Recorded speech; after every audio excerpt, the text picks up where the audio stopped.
Well, yes, it is overall about principles and such, but they have been depending on subsidies, but we've been living off of our we've been living off of the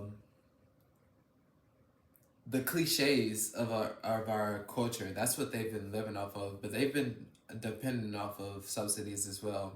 So yes, the women has been treating these the black women has been treating uh white yeah, we could say white men terribly, and all the billionaires, the high earners, terribly, because typically they were what um they were the what do you call it, the they were left to be the strong figure of the families. So yeah, they developed more masculine traits to that they had to take care of their kids. So that's what's been that's what happened. But now that men like moi and our generation has grown up into all of these has dispersed into these places,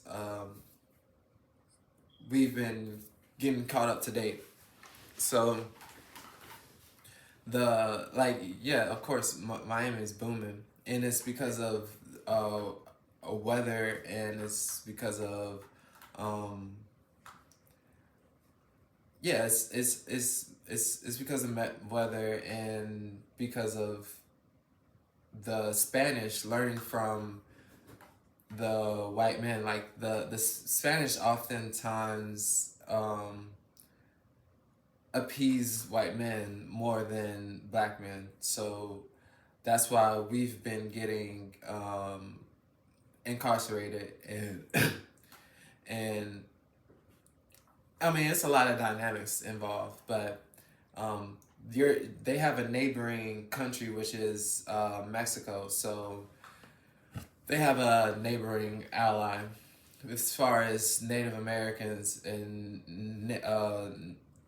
Indonesian indigenous people of like us.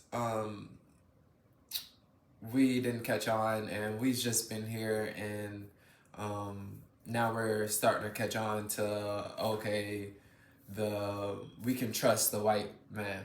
So that's overall what's been going on, because they don't trust. That's why they're in their position. But I decided to trust. That's why I've been granted a lot of opportunity. So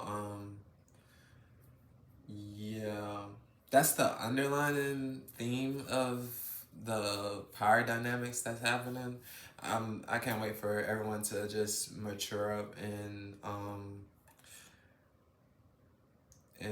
stop wielding power, and just uh,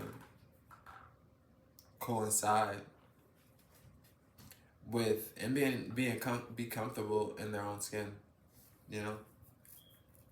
So that's oh, and I wanted to say that on the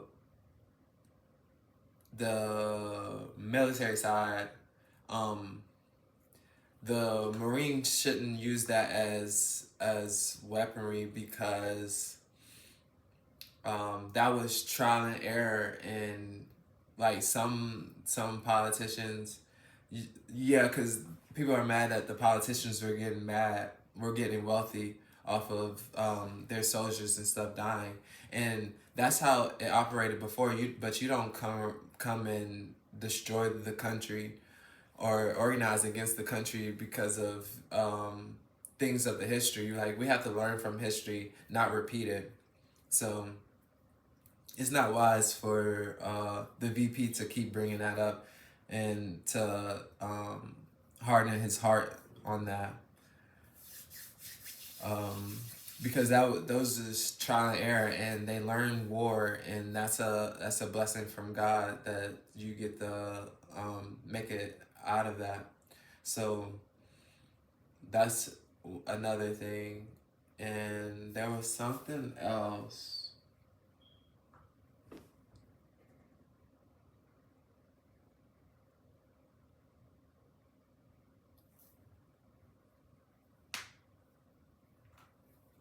Something else. So I spoke on the military, and then the um. So yeah, we definitely weren't being treated well because we weren't being treated well because of the black women's obsession with drama. So that's another thing. That's what they're right about. That's why we're we're exiting out of Egypt. Is yeah, because they don't want to give up power. But I've already said all this. And then they got like some of the black men that pander to black women, and it's like that's a lot that's been going on. So yeah.